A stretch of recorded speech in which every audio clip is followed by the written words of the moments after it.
கர்த்தருடைய நாமம் மகிமைப்படுவதாக. இந்த புதிய நாளுக்காய் கர்த்தரை நன்றியோடு ஸ்தோத்திரிக்கிறேன். இந்த புதிய நாளின் தியானத்துக்காய் எடுத்துக்கொண்ட வசனம் ஏசாயா தீர்க்கதரிசியின் புஸ்தகம் 43வது அதிகாரம் 1வது வசனம்.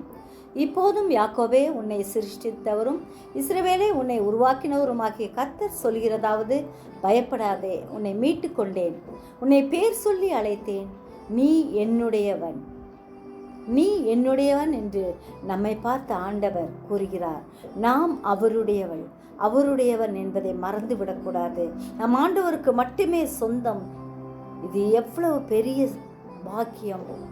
அவரே நம்மை சிருஷ்டித்தவர், பாவத்தை மன்னித்து புது சிருஷ்டியாக்கினவர்.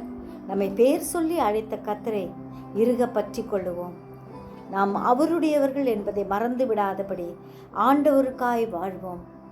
அவரே நம்மை பாதுகாக்கிறவர், ஏந்தி சுமந்து தப்புவிக்கிற தேவனாய் நம்மோடு கூட இருக்கிறார். அவருடைய கரத்தில் வெறுமையாக்கி ஒப்பு கொடுப்போம். ஜெபிப்போமா. ஜீவிக்கிறதா நல்ல இயேசுவே, அருமையான நாளுக்காய் நன்றியோடு ஸ்தோத்திரிக்கிறோம் ஐயா. ஆண்டவரே, அப்பா, நீர் சிருஷ்டித்த நாங்கள் ஒவ்வொருவரும் உமக்காய் வாழ கிருபை தாரும். எங்களை உருவாக்கின தேவன் நீ தூங்குவதும் இல்லை உறங்குவதும் இல்லை என்று அறிந்தவர்களாய் அனுதினமும் உடைய பாதத்தை அண்டி வாழ கிருபை தாரும். பயப்படாதே, உன்னை மீட்டு கொண்டேன் என்று சொன்னவர், எங்களை பேர் சொல்லி அழைத்த கர்த்தர் எங்களோடு கூட இருக்கிறபடியால் ஸ்தோத்திரிக்கிறோம். நீரே எங்கள் தேவனும் எங்கள் ராஜாவுமாய் இருக்கிறபடியால் ஸ்தோத்திரிக்கிறோம் ஐயா.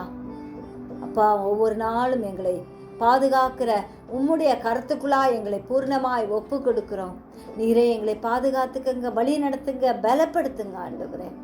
சிறியோர் முதல் பெரியோர் வரை ஒவ்வொருவரையும் பாதுகாத்துக்குங்க. தூரத்திலும் சமீபத்திலும் இருக்கும் உடைய பிள்ளைகளை வேலியடைங்க. இயேசுவின் மூலம் ஜெபங்கேளும் பிதாவே, ஆமென்.